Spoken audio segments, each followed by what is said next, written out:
Hi there, my name is Will. I'm one of the hosts of this series, along with my dad, Drew, and our friend Dan. My dad is responsible for getting the two of us into magic about 20 years ago, and he's also a big history buff. So I thought it'd be cool to talk with him about the history and mythology that influenced Kaldheim. Later, we'll go through the story of Kaldheim and find comparisons and allusions to Norse myth. I'm going to apologize up front. The audio issues and incessant mouse clicking does get better after we became more comfortable with our recording process. So if any of this sounds interesting, I hope you stick through it and stick around. Thanks.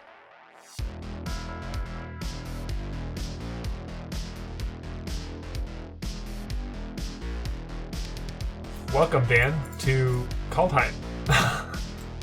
Yes, thank you for having me at Kaldheim, at the Kaldheim Nordic discussion here. So before we start, is there anything you can actually tell me about Kaldheim? Like, what do you already know? What do I know? I know the cards. Yeah. I've been looking over the cards pretty well based off of the purpose of this podcast. I don't know anything about the mythology behind the history. Okay. And you know, when it comes to something like Theros, I think most everybody kind of has like a vague idea of the mythology behind Greek mythology. Sure. Absolutely nothing about Norse mythology, but it seems really cool based off all the artwork and kind of what I've seen about Nordic mythology. Have you seen all the Thor Marvel movies? Yeah. Okay. So that is where I know it. You're right. If you know anything, it's from that. Yeah. Well, that's okay. But that's why. But that is it. I don't know when. Yeah. Now that you mention it, but that's why Drew and I have gathered you here today to actually learn you about some stuff. How much mana did I cost? How much mana did what cost? Because you said you summoned me. Yeah. It's all right. Just a bunch. Just a. And you have to suffer from the sickness for a little bit more. Oh, summoning sickness. Oh, yeah. All right. So Kaldheim actually has a lot of information that they've published about like the history of the plane, and a lot of information about the plane. All of the information that I've gathered in my slideshow that I'm sharing with you has come from the Planeswalker guide that's published on Magic's website. It's a big 2-part thing that goes through all the parts of the plane and the gods and stuff like that. And then they have another thing published that's about specifically the legends, and then they have a couple-part story for a couple of the Planeswalkers, and then they have the main story, which at the time of recording isn't finished yet, and I haven't actually read all of it yet, because I think we're going to do another thing specifically about the story. So this is mostly just about the plane of Kaldheim in general, and the gods and some characters that are going to show up. Hey, I didn't get introduced, did I? Okay. Drew, you're going to be our... How would you want to introduce yourself? Well, because I know the Nordic mythos better than you two. This one of the reasons why you invited me. I mean, and I've been playing Magic longer than either of you two, but that doesn't sound... I never played it as seriously as either of you. But some of it shows up in, the general population may not know as much Norse mythology as Greek mythology, but it still shows up, and some of it, for example, it makes it into TV tropes is a benchmark that I used. There were a couple items that the core trope comes from Norse mythos, and they used the term Ragnarok and the World Tree as the source. Those two items kind of get copied elsewhere. Okay, well, I guess that's a good point. That's a really good point. Before we talk about how Kaldheim handles these things, I do want to talk about just the general origins of Norse mythology, because we think of it as Norse mythology and it coming from Denmark, Finland, Iceland, but that's just where the texts about it have survived, right? It wasn't only in those places where correct. There is no Bible that has the canon that it's accumulated, and most of the what's written comes from a couple people that wrote down the oral telling into book form, and they did that after the Christianization. So things are already being slightly twisted from what they were originally. It's 100 years after the fact or whatever. So the Icelandic sagas are the core of what people know. Plus, that really is very much Iceland side, and a lot of what is shared in Germany, for example, was stomped on by Christianity much earlier than Christianization of Norway and Sweden, for example.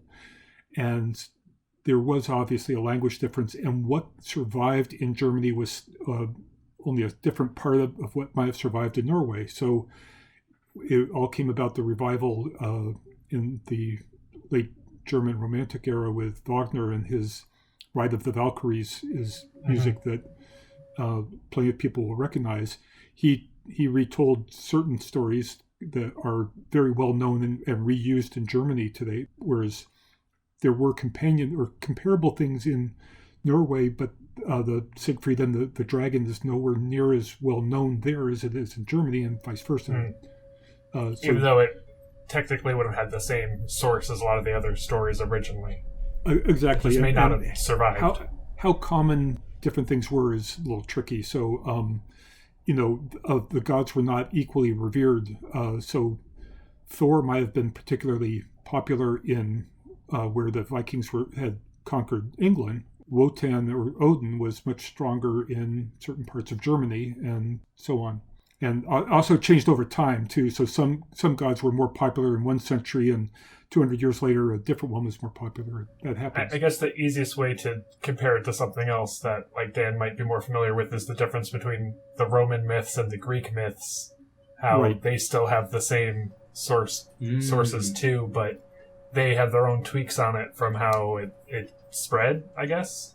Yeah, and they might have had gods that they there would be favored more than local things, so that certain things that factions. happened very commonly in Italy became more important, and it was added to something that was, that's kind of comparable to this thing in Greece, and so they got pushed together, even though in source they may not have been the same.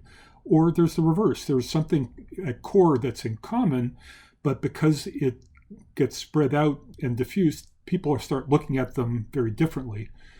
So there is a lot of overlap between, in fact, Norse, German mythology with Celtic, or even the Roman and Greek myths. So the whole Greek myth of someone who dies and someone goes into the underworld to retrieve their soul and come back and fail, that kind of story is echoed in both Norse and Greek myth. So you mentioned overlap with Celtic myth and such too. What was the range of this kind of like?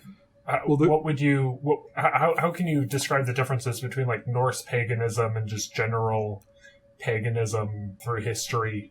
I'm sure it had something to do with follows the language patterns, and so the Celtic language and the Celts themselves split off from a lot of German fairly early, and they kind of went their different ways, as opposed to the split between Norway and Germany was much later. Likewise, a different population wave came out of somewhere in Asia, and it ended up the Huns in Hungary and the Finns in Finland are, in that sense, connected. Their languages are much closer together, and they share common mythology. And they split from the Celts and the Norse at a very different time, and so their languages are very different and so on. And yet, once they settled down, they started having some cross back and forth. So, for example, I think it was the Celts that were the first to really put wheels on a chariot kind of thing behind a horse among these. And so the word for this, cart or carta, it was origin is Celtic, but the Romans used the word. They borrowed it from them instead of, we're so used to Latin being imported into English, when in fact this is a case where something that was much more English went to Latin, if you will. Just that those kinds of things happen. So the core of Norse mythology, though, is primarily there is Germany and there's Denmark, Norway, Sweden, and Iceland. Finland a little bit because of the length of time they were next to each other, but there's quite a bit difference between Finnish and the rest of it. it often gets put in geographically. There, it's part of Scandinavia, so it's a little easier to think of it as being the same. I just want to kind of summarize, make sure I have a good understanding. So you're saying, some stories came from different regions. Where at any point were those combined? Like from. Oh yeah, and you'll have people that in the reconcile. They say they collect these stories and they try to make them into a smooth, coherent framework. Mm-hmm. When in fact they're different pieces from elements. It's from like different stories. it's the same thing happens. They're retelling Thor's story from the comic book into the MCU. There are differences, right? I mean, they've smoothed out things. They've tried to make it more coherent, or they put different emphasis on things. So that happens all through. And what surviving pieces we have of it, sometimes they're hard to reconcile what's going on, and we don't know why somebody. Well, the best example is Odin has two brothers, and they appear prominently in the creation myth when Odin and his two brothers create things, but then they disappear and they're never talked about again. We probably just lost their stories, or their popularity faded and others became so much more important they kind of forgot that Odin had any brothers. Or it's only important because, well, we need to have something that's have descendants that aren't, not everybody's descended from Odin, so we need to have somebody else. Well, we'll attribute it to one of his brothers. So we don't really know how all the pieces get put together. Right, yeah. Like, I'm sure there's lots of scenarios where there was a story and then two different cultures branched off and either came up with their own interpretation of that same story that then somehow got overlapped again later back into a story that was different from the original one that had split off into the two that then kind of get combined again. Like throughout history, there's going to be a lot of different takes on. So if we have two stories and we compare them, we don't know if they were originally the same story and they diverged, or if they've got two different stories and they saw the commonality and they're trying to push them together. We don't. Well, there may be clues in it, but for the most part, I certainly couldn't tell you why one story has somebody much more prominent and the other doesn't. It could be as easy as somebody wanted to. Well, if there's more than one moral coming out of the story, and one is written to emphasize one lesson learned and another one is emphasized to get a different take on the story, that happens over time. So the two stories may come from different locations, different places that had different reasons for the emphasis, or it could be at different times. One's just older and 200 years later they're retelling it and go, well, I don't really know who this is. Maybe they're really talking about Thor here, so we'll just attribute it to Thor. He's more popular now anyway. So the next thing I want to go into is the heavy metal influences. Which I don't, and that's the thing that kind of gets me is they're really pushing that in the advertisement department hard. Yeah. But I don't know. I just don't see it as very metal, other than the fact that there's Vikings. Right. That's one thing that I think a lot of that was picked up by marketing and not necessarily there while they were designing the set. I mean, obviously, just in general, the artists are going to be influenced by that because it's covering some of the same material that people have just seen and accepted that, Vikings are like this because that's kind of the material you see is influenced by heavy metal albums or that kind of just general the tropes of that.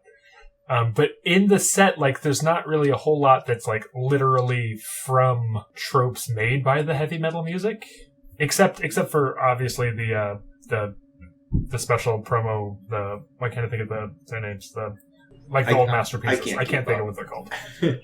But I'm saying from somebody who hasn't really paid attention to Norse mythology very much. I don't see the metal connection. I have a as much perspective that as I don't maybe know. some other people. There's a huge amount of heavy metal that comes from Norse Scandinavian bands, right? Everything from Nightwish or Yngwie Malmsteen. They're going to reach for that quickly. Even the German bands are much more in tune with with that kind of mythology. Likewise, any mythology, the whole death metal side of it, the mythology of Norse puts a lot of emphasis on dying gloriously, that appeals to, as a songwriter, I can certainly see the themes of metal music matching Norse much more than, you don't go to Norse for the romantic storytelling that comes from somewhere else, right? So I think that's one of the connections. I listen to different metal music than you guys, I'm sure. Yeah. I'd like for you to share some. I tend to listen to much more of the symphonic metal. What's Floor Jensen there is with. But anyway, Nightwish is kind of easier to point to. But any of the ones that have a female singer with the metal music in the background, as opposed to some of the other metal. But it also, metal means something different. I feel to like me I've listened to Nightwish at some point. It changed underneath me. I loved heavy metal of the 70s, which is not the so Deep Purple and Blue Oyster Cult not the heavy metal where I today. came from. Yeah. Right, Jimi Hendrix is metal as far as I was concerned. Right. If any other information comes out about how they were like literally influenced by the music and not just necessarily the imagery of heavy metal, I'd like to make a addendum to this section sometime with more information if they ever publish anything else about that, because I'm interested in that, but I just don't necessarily. I'm curious about it too. Besides just some of the imagery that's just could have even just have been from the mythology instead of like the adaptations that the heavy metal musicians have made. I'm just not familiar enough with it to necessarily see it myself. Woohoo! I actually know something. So let's talk about. Yeah. Well, you guys reintroduced me. You know to a lot. Once I got married, I wasn't listening to it as much. When I was following the music that you guys were listening to, it kind of showed me where things had changed in 20 years or whatever it was, and I found things I enjoyed out of it. Changed a lot.